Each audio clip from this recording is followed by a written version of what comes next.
There you go. Marty Cooper, not a name you're likely to be familiar with. His invention, well, billions of us most intimately are. The portable cell phone, embodied first in this handset built by Marty and his team at a nimble startup called Motorola. This 2-kilo hunk of heft was the culmination of years of work, a philosophical leap of faith away from the prevailing thinking by the industry giant Bell Labs and parent company AT&T, whose vision was simply to put cell phones in cars. For 100 years, we had been trapped in our homes, leashed to our desk by this copper wire. Now was the time to set us free, and trapping us in our cars was not an improvement. We had to create a dazzling demonstration, and that was the real reason. The real reason for creating this phone was to prove to the world that a little company like Motorola had credibility.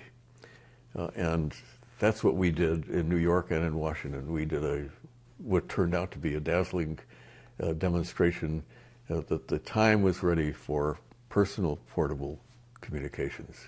And it was using a phone very similar to this. This is essentially a replica of what you use. That's correct. What did you say on that first mobile phone call?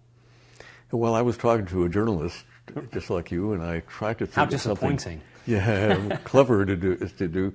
So I called my counterpart at Bell Laboratories, a fellow named Dr. Joel Engel, a very bright guy, and he ran all of the AT&T program. Very important and responsible job.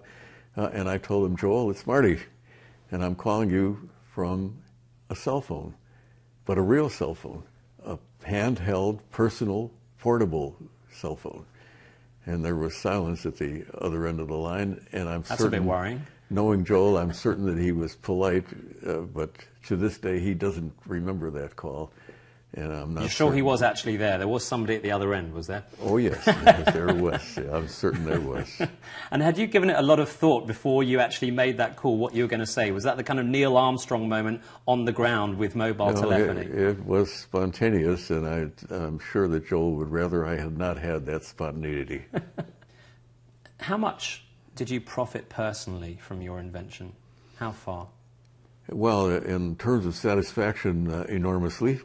When I joined Motorola, I signed a document that said that all of my future inventions were the property of Motorola, and for that they gave me $1. And it was the best bargain that I ever made. Motorola treated me very well, and the world has been very nice to me. So here we are 40 years on, with handsets that seem to be capable of launching a spaceship, and yet some of the fundamentals about the mobile phone industry don't seem to have been addressed. Even in the so-called developed world, in the middle of a big metropolis, you get drop calls, you can't get network coverage, even in your own house, which may be, you know, a few miles outside of a big city. Has the industry got it all wrong? Oh, I think so. They have not attacked the fundamentals. Even today, most people around the world, and you know that well over 5 billion people have cell phones today. Wow. I mean, most of the people over 2/3 of the world on population. Earth, That's amazing. and most of them still talk, and the ones that don't still text. Right. And yet the emphasis of the carriers has been to market speed. And yet the technology exists today, and it's being adopted slowly, but more slowly than you and I would prefer, that would give us really solid coverage and increase the capacity of a system. When you in London get a dropped call, it's because somehow in the cell that you're in you have run out of capacity. And yet the technology exists to fix that problem. And incidentally, that technology even saves money.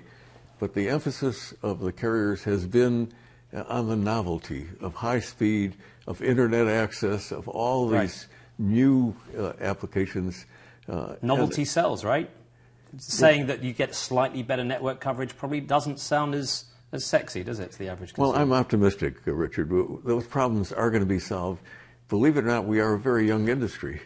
40 years, and actually commercial service has only been 30 years.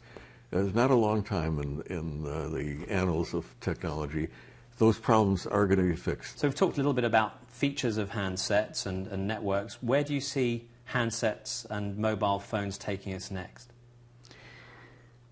There are so many things that can be accomplished when a human being is connected to the rest of the world.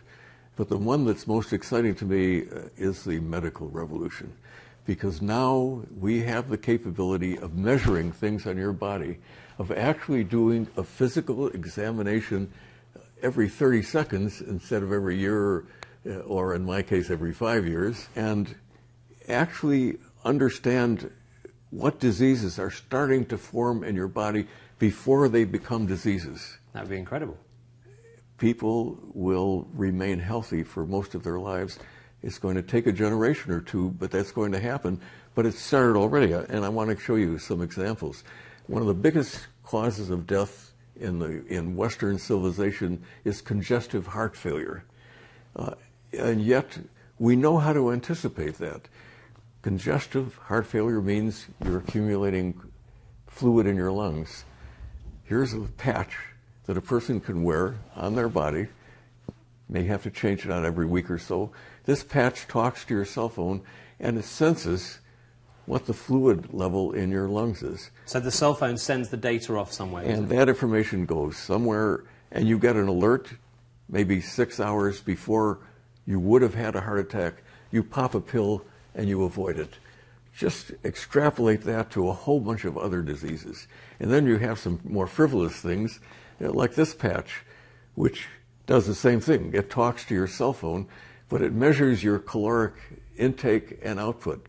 And so if you're on a calorie-controlled diet, that's incredibly useful. Well, just suppose you're sitting there at dinner and someone serves a dessert and your computer says, you've already exceeded your capacity. Don't eat that. Yeah, not sure it would stop me, but anyway. Yeah. Marty Cooper, it's been a real pleasure meeting you.